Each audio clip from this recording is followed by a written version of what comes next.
Assalamualaikum warahmatullahi wabarakatuh. Selamat bertemu kembali di channel saya, di channel kisah-kisah nyata.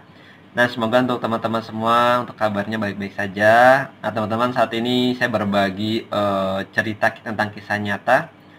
Ambil sisi baiknya dan mohon maaf apabila ada salah kata-kata. Ini saya menceritakan tentang sahabat saya, sahabat benar-benar sahabat dari bawah, sahabat saya baru lulus sekolah, saya baru pertama kali kerja. Ini tentang kisahnya hubungan yang terlarang. Terlarang bukannya satu sisi ini terlarang karena beda agama. Dan untuk sahabat saya yang paling dekat itu adalah sahabat yang laki, namanya memang sebut saja si I. Dan sahabat saya perempuan ini beragama Katolik, sebut saja E.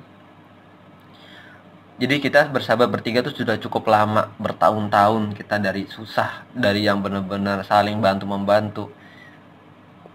Jadi mereka orang ini berdua ini mereka berpacaran itu cukup lama, kurang lebih mungkin sekitar, kalau nggak salah mungkin sekitar 5 tahunan, 4 atau 5 tahunan lah. Bahkan lebih kalau nggak salah. Nah, mereka orang ini benar-benar saling menyayangi, kompak, selalu benar-benar menurut saya satu sama lain tuh saling memahami dari kondisi keuangan, kondisi ya, dan saling menghargai juga satu sama lain tuh dari sisi agama. Lambat laut dari pihak keluarga perempuan juga, karena melihat memang usia perempuan jauh lebih tua daripada usia laki-laki, menekankan untuk cepat-cepat menikah. Nah, dengan keberanian diri dari pihak laki-laki untuk teman saya sih ini sebenarnya udah siap nikah, hanya saja bingung harus mengungkapkan dari ke keluarga perempuan bahwa untuk teman saya si ini yang laki-laki ini sebenarnya beda agama. Nah, lambat cerita memberanikan diri datang ke keluarga si E yang perempuan, tapi tidak bilang untuk agamanya itu adalah Islam. Dan kebalikannya, saat teman saya perempuan datang ke keluarga laki-laki, itu dia tetap bilangnya Islam. Jadi bahkan dari pihak yang laki-laki, karena rumahnya jauh di daerah Jawa Barat, cukup jauh, jadi diajak nginep di sana dekat orang tuanya. Saat karena beranggapan bilangnya Islam, jadi untuk teman saya saat ditanya sholat bilangnya sedang berhalangan. Jadi memang tidak terlalu ketahuan, tapi memang seorang ibu itu memang tidak bisa dibohongi.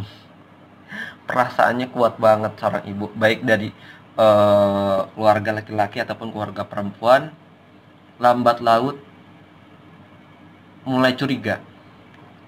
Dan dari dari si pihak perempuan pun, teman saya yang perempuan sebenarnya karena saling suka, tapi karena namanya kadang belajar Islam juga, belajar baca Al-Fatihah tentang Islam seperti apa, berharap untuk dari laki-laki ini ada titik terang pindah ke Islam untuk bisa melanjutkan ke jenjang pernikahan. Tapi memang Allah berkehendak lain. Jadi satu sisi memang terus, tapi ikatan yang memang kuat karena rasa sayang yang begitu kuat. Lambat laun pun juga bingung ini hubungan mau dibawa kemana. Keluarga akhirnya tahu, berbohong dan mengumpet-ngumpeti status ibaratnya status agama ya. Akhirnya dari pihak laki-laki, ibunya tidak terima dan lebih baik cari wanita yang lain. Dari pihak keluarga perempuan juga sama. Tapi mereka orang karena sudah berhubungan lama, suka sama sayang, bingung harus jalan kemana.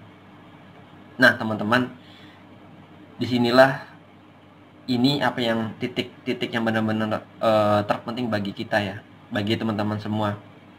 Kalau kita berhubungan beda agama, yang pertama dari proses nikahnya pun juga susah. Proses nikahnya susah, dan itu pasti kompleks dengan penuh penuh dengan konflik, penuh dengan amarah, emosi, penuh dengan kesedihan. Jadi saran dari saya saja, kalau memang sebelum melanjutkan untuk ke pacaran, kalau memang beda agama, lebih baik jangan deh. Lebih baik mundur atau menjauh. Lebih baik hanya sebagai perasaan teman saja. Oke, perasaan teman. Tapi kalau kita niatnya untuk jenjang yang pernikahan, hukum di Indonesia saat ini memang belum ada. Pernikahan beda agama tuh belum ada.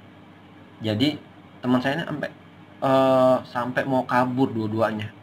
Kabur, tapi bingung kabur juga. Nikah seperti apa yang mengesahkan negara dan agama? Agama saja tidak bisa mengesahkan. Bahkan agama dan negara tidak bisa mengesahkan, mau dibawa kemana hubungan ini?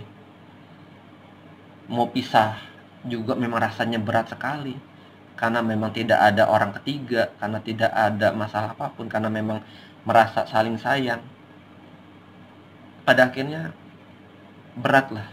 Tapi memang akhirnya dari pihak laki, suka tidak suka, mau tidak mau, mencoba menjauh, mencoba mencintai orang lain, mencoba mencintai orang, meskipun rasanya itu luka.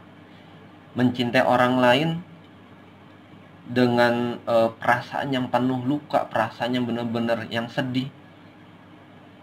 Dan pada akhirnya mungkin itu jalan yang Allah berikan ya, dari pihak sengaja, supaya dari pihak teman saya perempuan ini melihat kalau dia tuh beranggapan sebenarnya sedang selingkuh, padahal nggak selingkuh. Mungkin mencoba jalan seperti itu, meskipun pedih, meskipun sakit, tapi ya memang itu ujung-ujungnya pasti rata-rata orang yang pacaran beda agama tidak bisa menikah, ujung-ujungnya itu penuh dengan kesedihan, penuh dengan amarah, tangisan, emosi, karena tidak tahu harus jalannya kemana. Nah teman-teman, ini adalah sesuatu yang menurut saya cerita yang benar-benar membawa emosional sekali. Dan alhamdulillah kabarnya sekarang, karena benar-benar pihak cewek ya, teman saya cewek beranggapan si laki-laki ini selingkuh, karena kan punya rasa sakit tuh, sakit, benci. Dari situ dari pihak laki sebenarnya ikhlas, berusaha mungkin ini jalannya, meskipun sakit perih, beranggapan dibilang selingkuh. Ini ibaratnya selingkuh yang tidak diinginkan. Tapi pada akhirnya jauh, tidak ada komunikasi sama sekali. Tapi saya mencoba untuk mencari kabar mereka berdua. Alhamdulillah dari pihak laki memberikan kabar ke saya bahwa sudah menemukan perempuan, dan yang sudah ibaratnya menutup luka-lukanya dari masa lalu, bertemu dengan wanita yang memang seiman, dan akhirnya menikah, dan saat ini sudah punya anak. Dan alhamdulillah juga teman-teman saya yang Katolik saat ini sudah menikah dan sudah punya anak. Ya, alhamdulillah ini cerita, menurut saya cerita yang manis, cerita yang Allah berikan jalan yang terbaik. Meskipun awalnya sakit, tapi memang pilihannya ya cuman ada ini doang. Hanya ini saja kalau memang pernikahan ataupun pacaran beda agama pada ujung-ujungnya seperti ini. Nah teman-teman, semoga dengan cerita ini, mohon maaf saya apabila ada salah kata, salah ucapan. Saya hanya menceritakan mengambil satu sisi yang baik. Lebih baik kalau dari saran dari saya, sebelum kita pacaran ataupun hubungan, meskipun hanya iseng ya, hanya iseng saja kita mengisi diri dengan kita berpacaran beda agama, janganlah.